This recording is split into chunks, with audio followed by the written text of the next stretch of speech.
Guys, they actually did it. IS made a second legendary male Leer. He was already one of the strongest units in Summoner Duels, and right when he was falling off, they decided, you know what this game needs? The second coming of one of the most insane units in the game.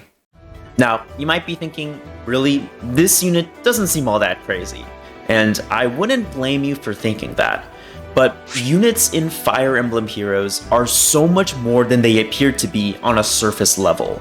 If all one considers is a unit's performance in a vacuum, a setting where it's just Unit A versus Unit B, nothing else. 1v1, final destination, no items, Fox only. However, that kind of perspective of a unit in Fae is reductive in the context of Summoner Duels, where teams are made in a 5 versus 5 setting. So when you consider everything that Duo Alear brings to the table, not just for himself, but also for his teammates and what strategies he can enable, you may just realize that there's a lot more nuance in unit strength and team building that can give you the edge in Summoner Duels. But that's enough talk. Let me just show you what I mean. But before we get into that, let's take a look at the details of this Summoner Duels survival season. For this SDS season, the map is the infamous Small Chamber. The awkward starting positions and those inconvenient water tiles make it difficult to construct an opener for this map, and just simply move units around. Thankfully, the Turmoil captain skill helps with mobility and is arguably the best captain skill of the three, not only providing +1 movement to the captain, but also counting them as 2 units rather than 1 in the zone, making it that much easier to acquire zone points on a map where it's already pretty difficult to get one's units in the zone. Flighting Talent is the second captain skill, and its effect is pretty simple as it gives the Rally Spectrum bonus to your captain starting on turn 2, a simple but powerful bonus to have. Not many units would really prefer Rally Spectrum over the +1 movement from Turmoil, but I think this captain skill still has merit as the bonus alone gives +5 to all stats, which is nothing to scoff at. Our final captain skill is Piercing Cold, which inflicts the frozen penalty on foes, making it easier for your units to meet doubling thresholds and harder for the enemies to reach theirs. For slower, bulkier teams, the value from this captain skill can be immense. Units such as Thor greatly appreciate the ability to make easier follow-up attacks. And already fast units don't mind having this captain skill's effect either. However, both Flighting Talent and Piercing Cold just don't have the same value that Turmoil has, and one would be giving up a huge opportunity cost to run these two skills over Turmoil. Since it was Earth season, you guys already know that I had to bring Legendary Male Leer, kind of the staple of my SD teams at this point. He's running a basic Bulwark frontliner build with odd Speedway 4 to naturally give himself null follow-up, which he was severely lacking before. This C skill is really good as it not only allows Leer to be more self-sufficient, but also frees up the C slots of my other units who would otherwise run something like Infantry Speed Tactic or Infantry Null Follow-up. Mythic Needhogger is the strongest Far Savior in the game right now, and by pure chance, I was able to free summon her. And I mean, that Divine Toxic bonus is one of the most busted effects I have ever seen in this game, so of course I had to slot her in. Not only is Needhogger nearly indestructible and can support the team, but she also inflicts mid-turn debuffs by simply ending turn. The -7 attack and defense debuffs alongside Sabotage would immensely help out the damage profile of our third teammate, Attuned Micaiah. Micaiah's damage scales off of the visible penalties on nearby foes, so having a unit such as Needhogger that can inflict those penalties mid-turn can catch opponents off guard. Thinking that they were safe from Micaiah's wrath after cleansing their penalties, then oops, Needhogger inflicts those debuffs once again. Seteth is the anchor for this team, as he not only provides mobility support through Snap and Soaring Echo, but also in-combat effects that help my units both offensively and defensively, enabling us to push forward, tank attacks, and dish damage right back. Finally, Duo Robin provides action economy, canto control, and more stat swings through Hush Spectrum. She's equipped with the Sigurd Ring for extra movement just for the opener. Since it was Turmoil season anyways, I didn't feel like using up the Sigurd Ring just for an opener was that much of an opportunity cost. It does suck that I can't use the ring for a different unit, but I was okay with that since none of my other teams really needed the ring. Also, Robin's dual button gives that extra bit of firepower to let Micaiah take down an enemy far save with dual strikes. So if you thought my first team was strong, well, this second team is basically that, but even stronger. Duo Lucina benefits a lot from the Turmoil Captain skill, turning her into a 4 movement range cavalry unit. Having that little bit of extra mobility helps out for the opener and is very useful for setting up offensive plays during subsequent turns. For this SDS, I decided to keep her base kit build, but switch out the special from Curved Shot to Miracle. Having a pre-charged Miracle special on Lucina helps her both offensively and defensively, allowing her to safely initiate into enemy units without fear of dying to a counterattack. And because she's so fast, she can potentially survive a hit on enemy phase once Miracle activates. While Lucina does give herself 1 cooldown charge each turn, that alone wouldn't be enough to pre-charge her Miracle special by turn 2, which is the most important turn in a Summoner Duels match, as that's when all the action happens. So how would I get those final 2 charges for Miracle? That's where Duo Alir comes into play. He grants his entire team the Divinely Inspiring bonus, and you can think of this buff as essentially giving Lagoo's friend to your entire team. Now, of course, this buff alone does not nearly replicate the effects from Lagoo's friend, but it does have the most important part of it, that being the 2 cooldown preempt pulse before the enemy's first attack. This effect allows any unit with a 2 cooldown special like Pavis, Armored Beacon, or even stuff like Pre-Charged Miracle, hint hint, to instantly have them up and ready before the enemy's first strike. And what's so great about Divinely Inspiring is that it allows any unit in the game to effectively get that Lagoo's friend-esque preempt pulsing regardless of movement type. Meaning cavalry units like Duo Lucina can pre-charge their Miracle special and survive a lethal blow on enemy phase. You can honestly do some nasty setups with Divinely Inspiring, and I haven't even mentioned Alir as a unit himself. Well, is there really much I need to introduce? His A-skill Emblem's Miracle is still one of the best effects in the game for a frontliner, giving him distant counter, a lot of stats, damage reduction, and that amazing Revival Crystal effect, where he gets built-in Miracle. And after getting knocked down to 1 HP, he'll instantly heal back to full, almost as if nothing ever happened at all. He also provides great utility in the form of Bulwark and Cancel Control for the team. Ascended Amelia is a fast, speedy far save that also benefits from Divinely Inspiring, as pre-charging Armored Beacon is a matter of life and death for her. So being able to get that -2 preempt pulsing is huge for her survival. And Amelia also grants some nice bonus effects for the team, making everyone even stronger. Winter Hortensia introduced the brand new Ice Lock staff. And let me tell you folks, this staff assist is legitimately one of the best skills in the game for Summoner Duels. On-demand ice terrain can completely warp the development of an SD match. You can do some crazy setups with the skill and save yourself from dicey situations. Not only can Hortensia set up invaluable ice terrain, but she also pre-charges the team's specials in a similar fashion to Duo Lucina. She also provides other good utility through Faux Penalty Doubler, attack and speed buffs, Canto, and penalty neutralization alongside the debuff she inflicts onto the enemy team. Overall, this unit's kit is wildly insane. Last, but certainly not least, is Rune. Just like everyone else on the team, Rune also benefits from Divinely Inspiring. Allow him to survive lethal attacks with a pre-charged Miracle special. Close Counter lets him attack at 1 range, and Breath of Life is the secret weapon that gives Rune that extra bit of healing to counteract AoE specials, bringing him just above 1 HP so he can activate his Miracle special and kill on the counterattack. Overall, this second team is one of my favorite Summoner Duels teams I have ever created, and I'm hoping I get to show off just how powerful it is in the matches to come. My third team features Tamara as the captain, and she benefits a lot from Rally Spectrum, so I've selected Flighting Talent as her captain skill. Because we aren't running Turmoil, I've equipped Tamara with the Celica Ring to bolster her mobility to enable her to get in and destroy whomever she faces with a powerful Sandstorm special. For her build, I've maximized Tamara's speed by running Earthwind Boost, Odd Speed Wave, and Speed Defense Form. Haithrin provides both action economy and the oh-so-powerful Divine Nectar bonus, which helps Tamara out in the matchups against Emblem Sigurd. It may seem redundant to have both Tamara and Haythrun on the same team, as they're both essentially bulky frontliners, and I think you'd be right for thinking that. But Tamara and Haythrun bring different enough utility to the table that overlapping on bulky frontliners for this team isn't a big deal. In fact, it's actually more beneficial for me, as Tamara provides firepower through Sandstorm, while Haythrun can use her swap assist to trade places with Tamara if things get dicey on the front lines for her. Ninja Tharja provides additional firepower as a fast, brave attacking cavalry nuke.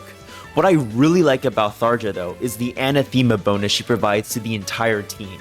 In my eyes, Anathema is best used with medium to high speed frontliners such as Tamara, that group up with the team in order to maximize on the bonus's Rhine effect.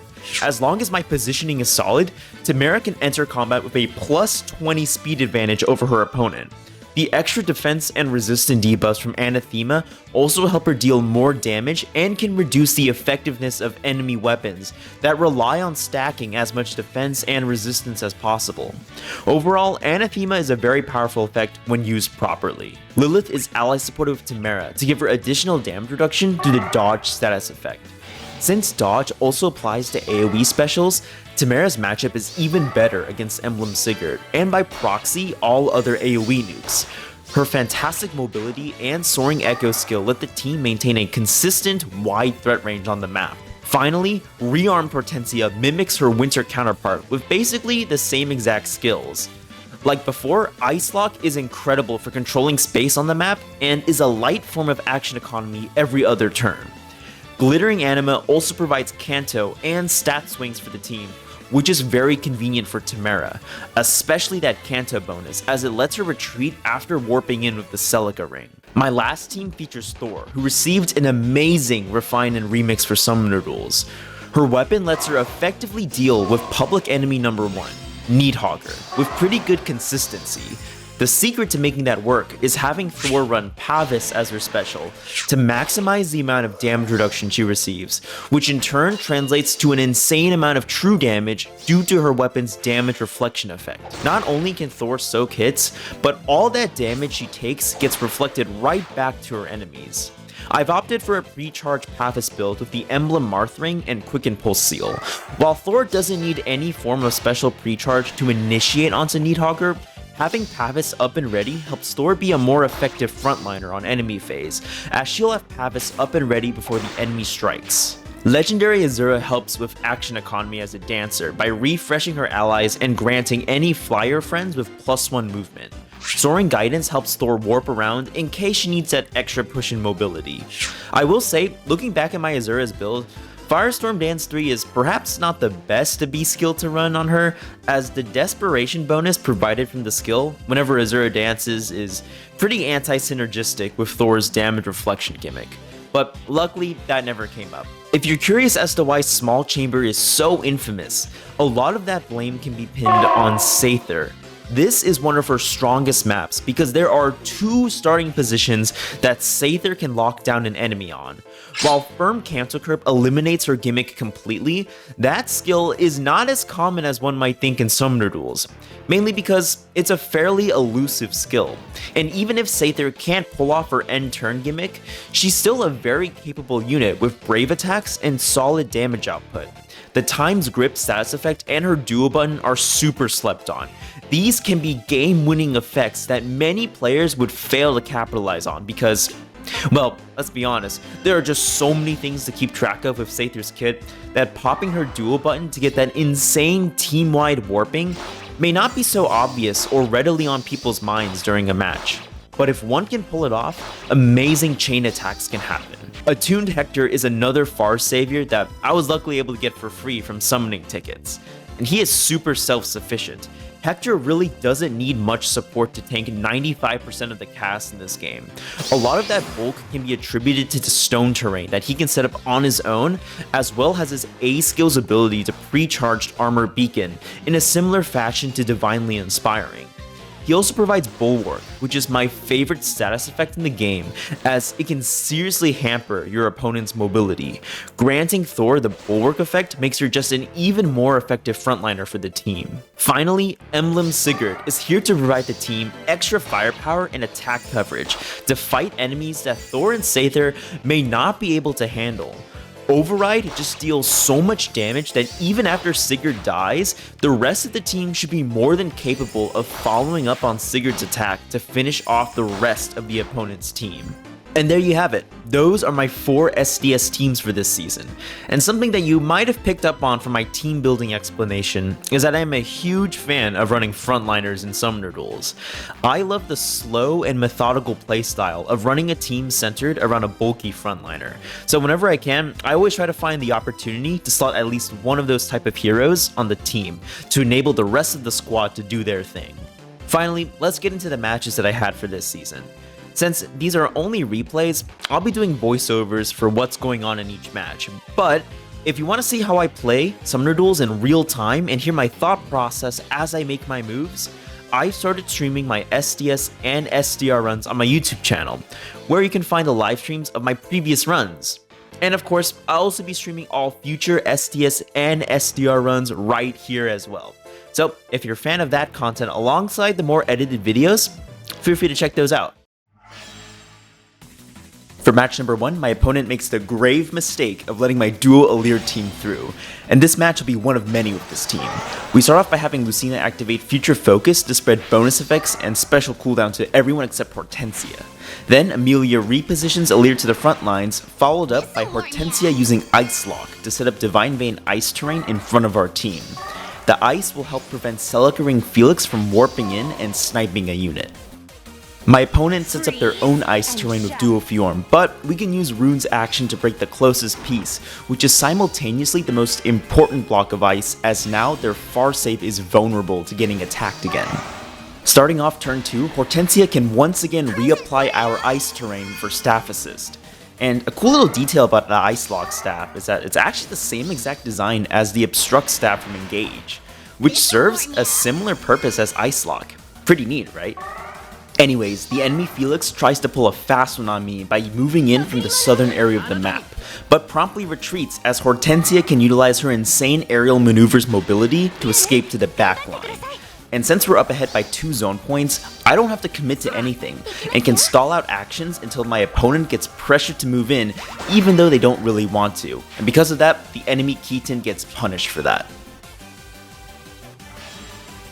For our second match, it's a sibling standoff. Tamara versus Fogado. While I would have loved to slot Fogado onto my own roster, I just found it very difficult to justify running ranged cavalry units on this map. The water tiles make it really difficult for them to move in on the center. Just like the last game, we use Ice Lock to set up the Divine Vein ice terrain to cover up space and let my units move up safely. And yes, even my rearmed Hortensia has Ice Lock. If you couldn't tell, I really like this assist staff. Starting off turn 2, the enemy Erica moves up, but since Dogger is out of position, my Tharja is able to move in and get the kill on Erica safely as she is out of range of the enemy Kanto control.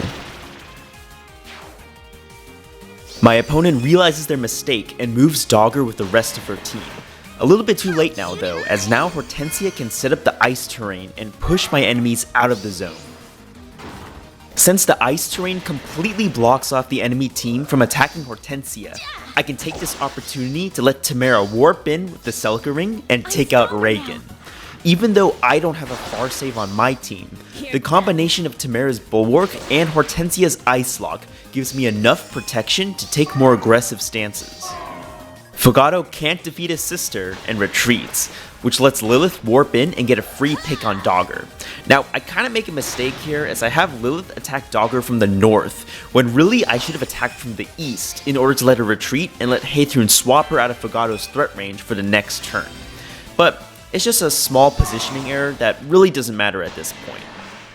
Fogado takes out my Lilith to score 3 points for my opponent's team, but I can retaliate back by having Hortensia take out the enemy Reeve. In my position, where it's a 4 versus 1, most players would probably just fall back and sit pretty in the zone. No reason to commit to anything, right? And at first glance, you might think, there's no way my units can take out Fogado here. He's so far back. Well, with the expert use of swap and drawback positional skills, anything is possible. You're done.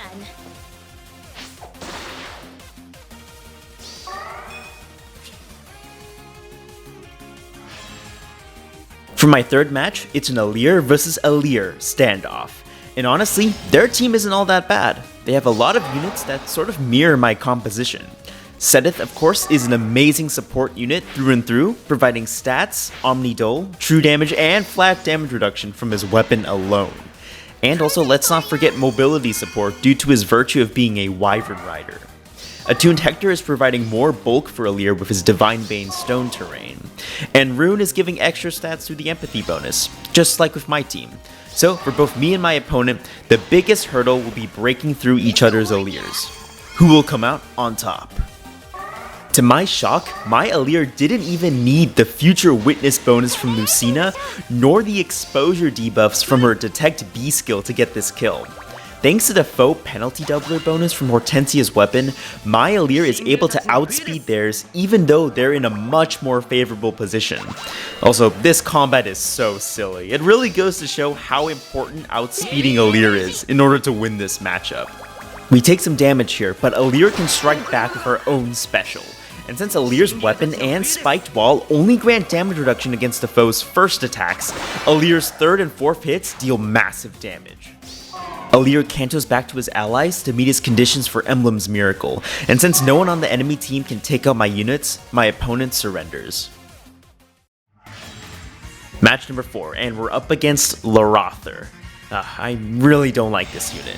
He makes me actually have to think when I play, and I'm not a fan of that, let me tell you. My opponent starts off with a very spooky opener by having Larother swap Celica into range of my support units isolated at the top. This is kind of the epitome of small chamber.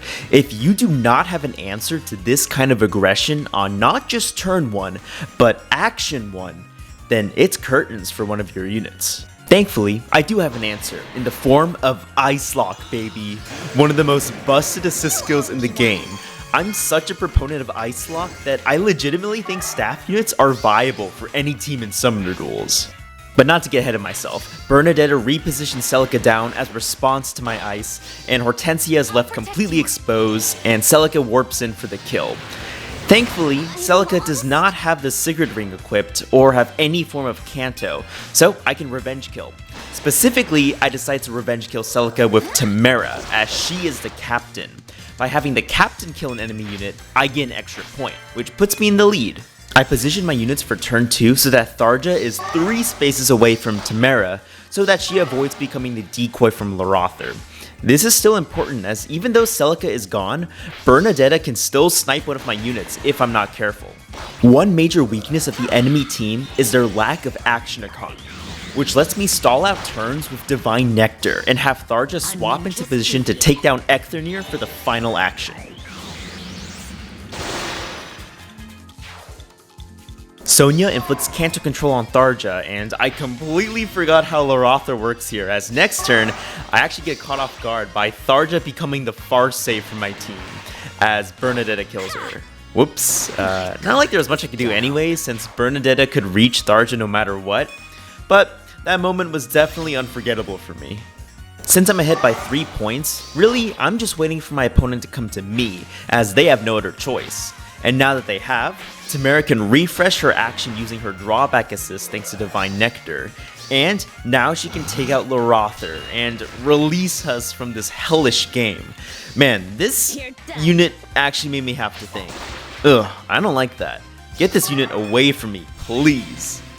And now that it's the final turn, neither Bernadetta nor Sonya can kill either of my tanks, and the game is over. GG's. You know, as much as I dislike facing Larother, I do appreciate it when he's on a team that makes 0 sense for him to be on.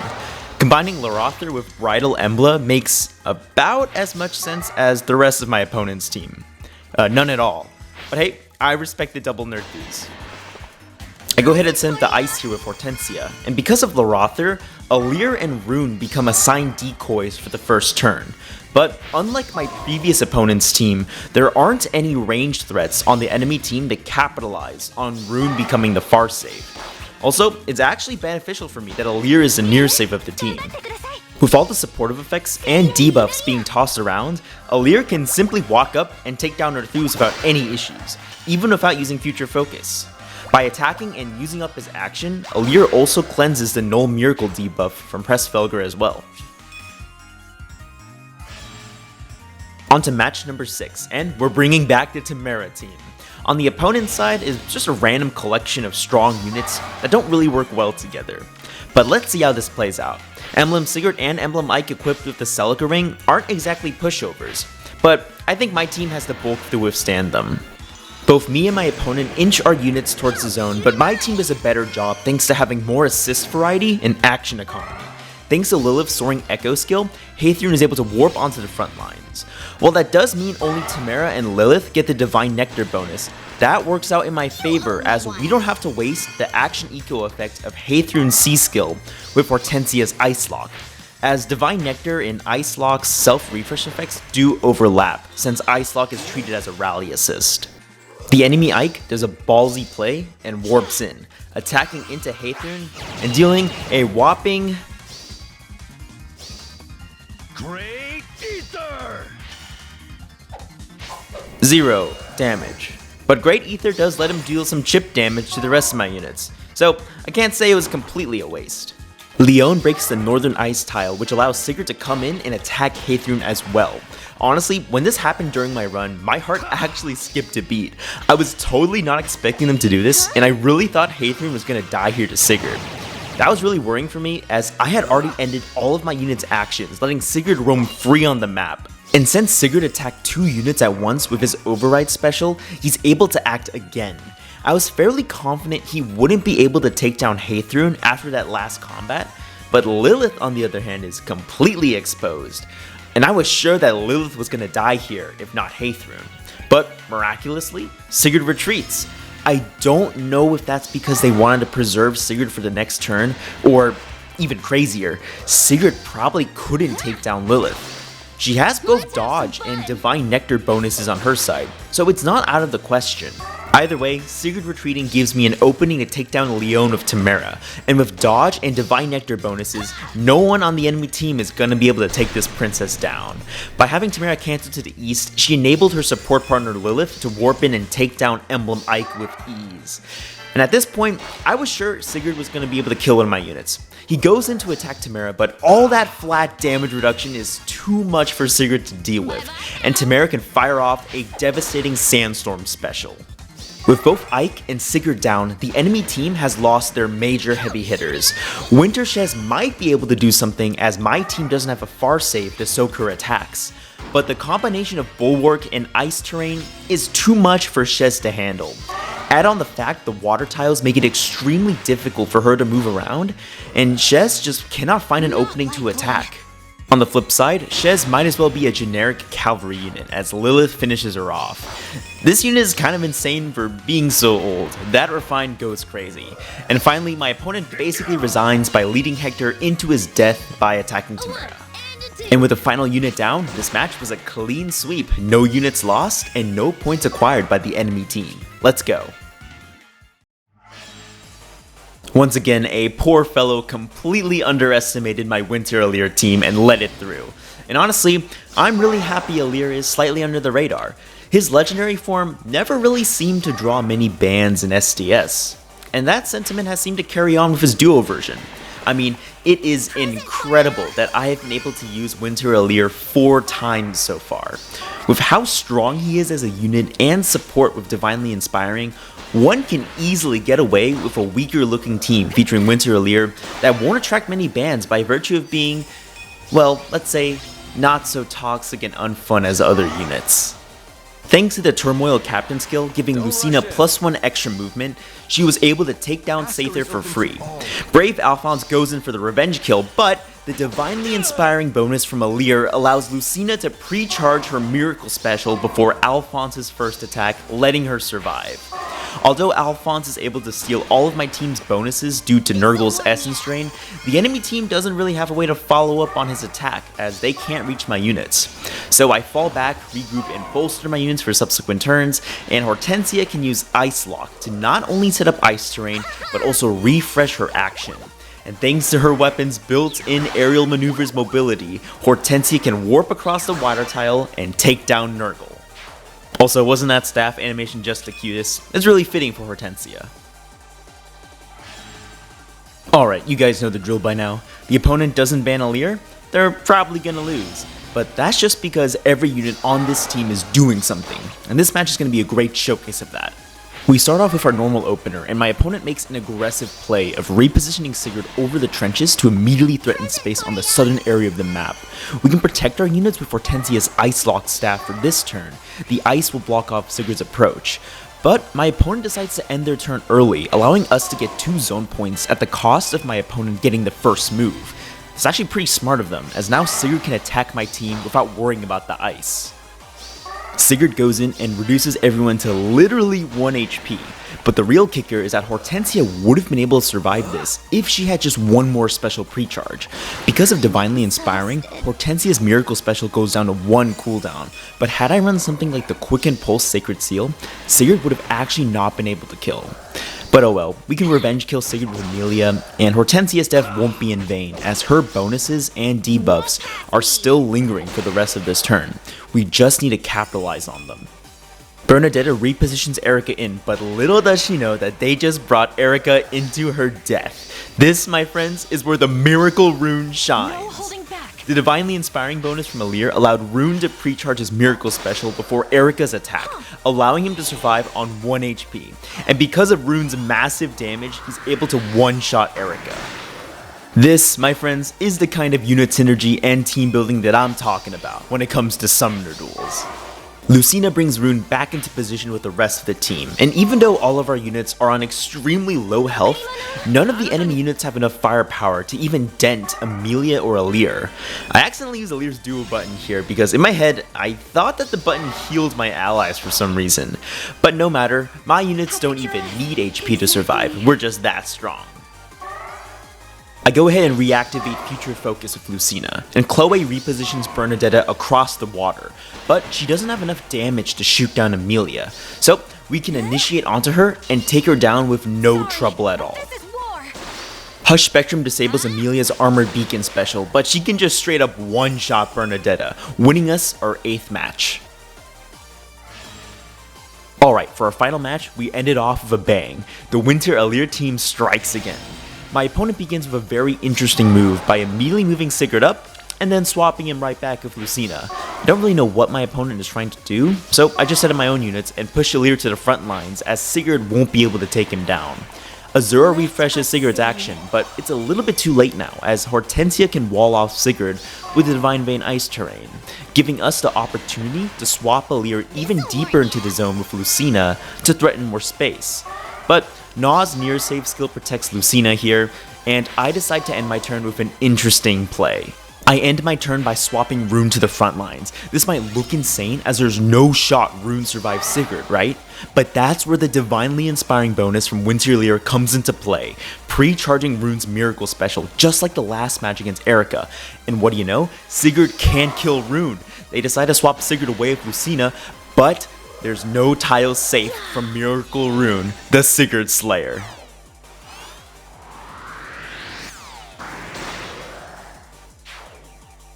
Rune takes down Sigurd, the only offensive threat on the enemy team, and can canto back to safety.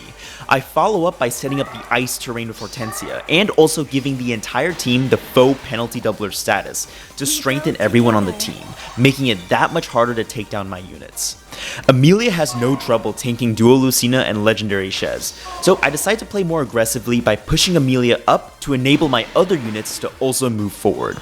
Lucina shadow shifted Naw to the front, but thanks to all the bonuses on my side, Alear has no trouble one-rounding Naw with powerful Dragon's Roar special procs, winning us the game and a flawless rank 1 SDS run.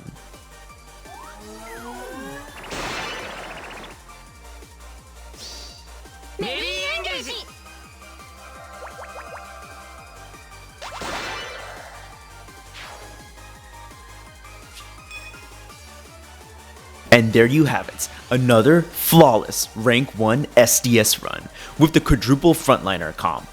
Winter Alear and Tamara definitely carried this run, and it's a bit unfortunate I couldn't get to showcase teams 1 and 4 at all. But my opponents kept leaving Team 2 open, so what can I say? I was definitely going to bring the Winter Alear team whenever I had the chance, because that unit is busted. Anyways, I hope you guys enjoyed. If you're interested in seeing how I play in real time and want to hear my thought process as I make my moves during this Summoner Duel season, check out the livestream VOD on the left. And if you want to see more edited Summoner Duels content, check out the video on the right.